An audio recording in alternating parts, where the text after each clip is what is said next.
everyone, and welcome to another session where we discuss different ways to respond to crisis situations. My name is Mercedes, your system training sis, and today we are going to talk about heat-related illnesses. It's the top of the new year. A lot of people have those resolutions to get back in that gym and shed that unwanted body fat, or even preparing for greater athletic feats later on in the year. And sometimes people can ignore signs and symptoms of heat exhaustion. Today, we are going to go from the least severe to the most severe versions of heat-related illnesses and how to respond to each one. Conditions related to overexposure to heat include exercise-related muscle cramps, dehydration, exertional heat exhaustion, and then heat stroke, which is the most severe condition you can experience when dealing with heat-related illnesses. So let's start with muscle cramps. These usually occur when there's a combination of a loss of fluids and salt due to sweating. This can happen when you are doing an intense workout or if you're working in a warm to moderate environment for your job.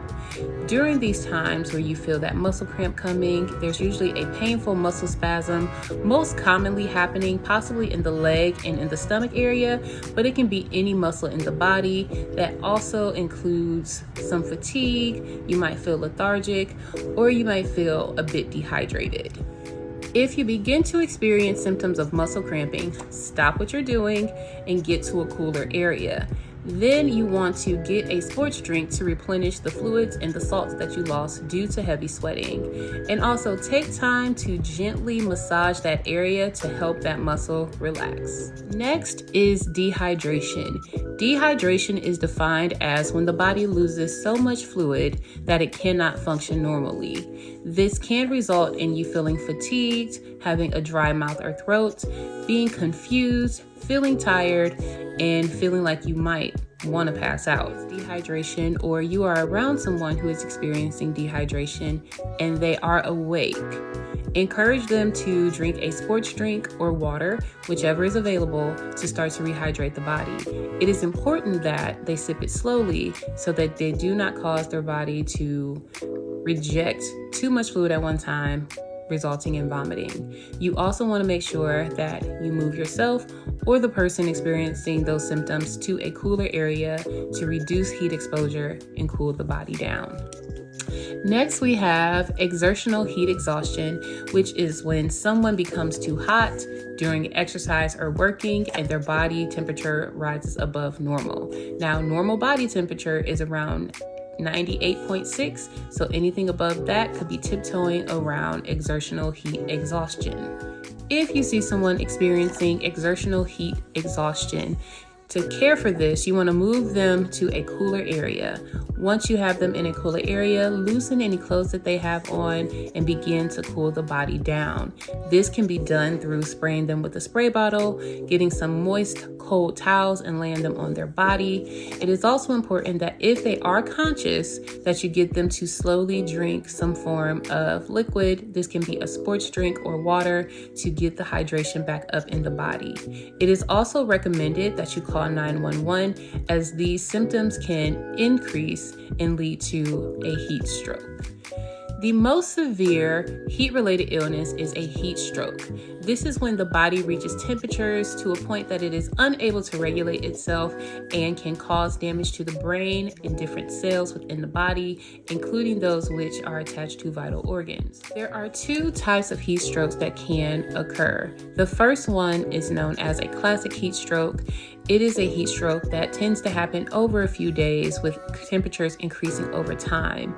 These particular heat strokes tend to affect infants, children, the elderly, and also those who have chronic illnesses. The next type of heat stroke is an exertional heat stroke. This occurs when there's an excessive amount of heat produced by the body during physical activity. This is most likely to occur in young adults and active individuals. Unfortunately, this is the most common form of heat stroke to occur.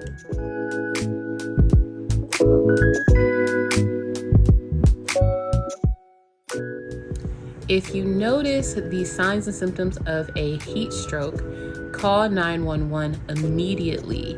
Upon doing that, move the person to a cooler area and remove excessive clothing. You also want to try to rapidly cool the body down. This can be done by moistening the skin with a spray bottle of water. You can use moist and cold towels or even ice packs, whatever you have on hand to reduce the heat in the body.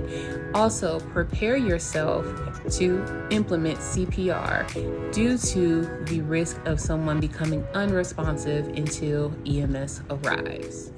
So to review, it is important that you know the signs and symptoms of the different heat-related illnesses.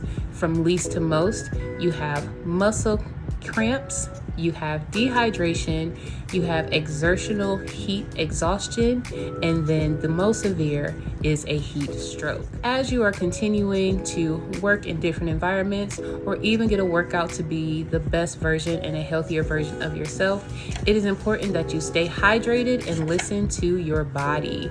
Do not push yourself over the limits, and make sure that if you need to take a break, you take a break and you get back at it when your body is ready.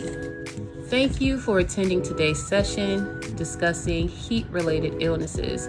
I hope the information shared today will help you respond more effectively and efficiently if any of these symptoms arise while you are exercising or if you witness someone else in a crisis situation.